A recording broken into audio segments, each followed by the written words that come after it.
శ్రీశైలేశదయాపాత్రం ధీభక్త్యాదిగుణార్ణవం యతీంద్రప్రవణం వందే రమ్యజా మాతరం మునిం.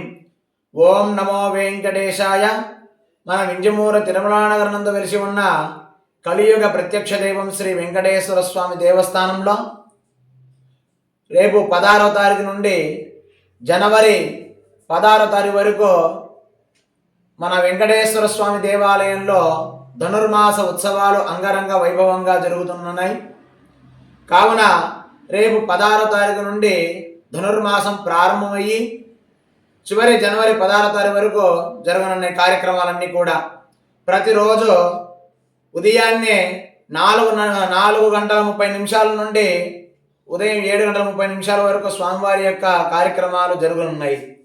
కావున ఈ ధనుర్మాసం విశేషత ఏమనగా గోదాదేవి రచించినటువంటి 30 రోజులు ఒక్కొక్క రోజు ఒక్కొక్క పాసురం చొప్పున శ్రీకృష్ణుని నిద్ర మేలుకొలుతూ అలానే రంగనాథుని యొక్క సేవ చేసుకుంటూ ఉండేదన్నమాట గోదా అమ్మవారు. అలా గోదా అమ్మవారు ప్రతినిత్యము కూడా భగవంతుని కోసం తలుచుకుంటూ ప్రతిరోజు కార్యక్రమాలు జరుపుకున్నాయన్నమాట. కావున ఈ ధనుర్మాసంలో ఎవరైతే విష్ణుమూర్తిని ఆరాధిస్తారో సకల కోరికలు సిద్ధించునన్నమాట. అలా ప్రతిరోజు కూడా ధనుర్మాసంలో అమ్మవారు రచించినటువంటి 30 పాసురాలు ఒక్కొక్క రోజు ఒక్కొక్క చొప్పున ఉభయకర్తలుగా ఉండి ఈ కార్యక్రమాన్ని నిర్వర్తిస్తారు.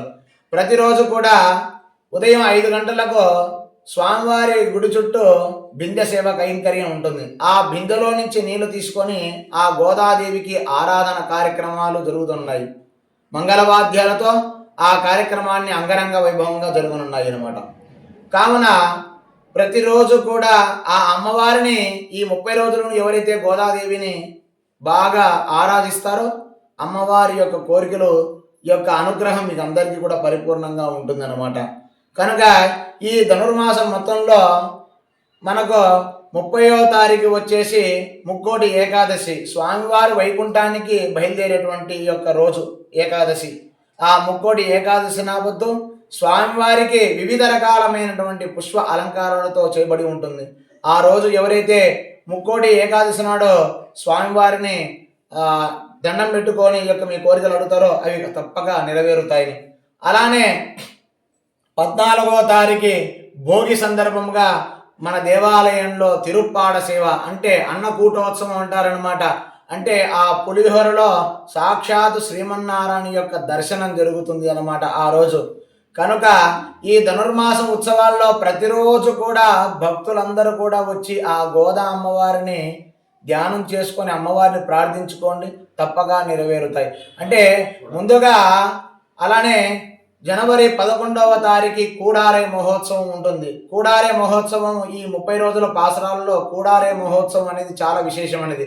అది రేపు జనవరి 11వ తారీఖు 1వ నెల 2026 సంవత్సరంలో వస్తుంది. అంటే రేపు జనవరిలో మనకు 11వ తారీఖు వస్తుందన్నమాట.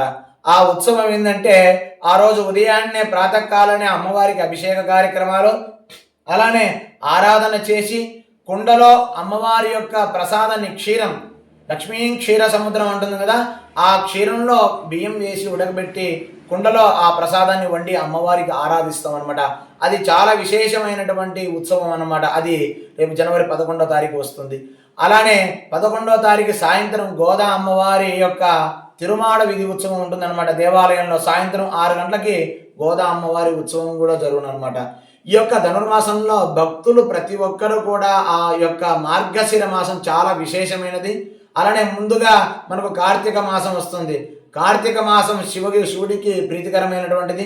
మార్గశిర మాసం అనేది ఆ యొక్క వైకుంఠ శ్రీ రంగనాథుని యొక్క సేవ అన్నమాట. అలానే కనుక ఈ మార్గశిర మాసం అందరూ కూడా భక్తులు తమ కోరికలు ఏదైతే ఉంటాయో అవి రంగనాథునికి సేవించుకోవచ్చో ఆ రంగనాథుని యొక్క దివ్య అనుగ్రహం మీపై సంపూర్ణంగా ఉంటుంది. కనుక ఈ మాసం అంతా మీరు ఆ రంగనాథుని గోదాదేవిని సేవించినచో మీకు అట్లో తప్పక జయం కలుగును. ఓం నమో వెంకటేశాయ.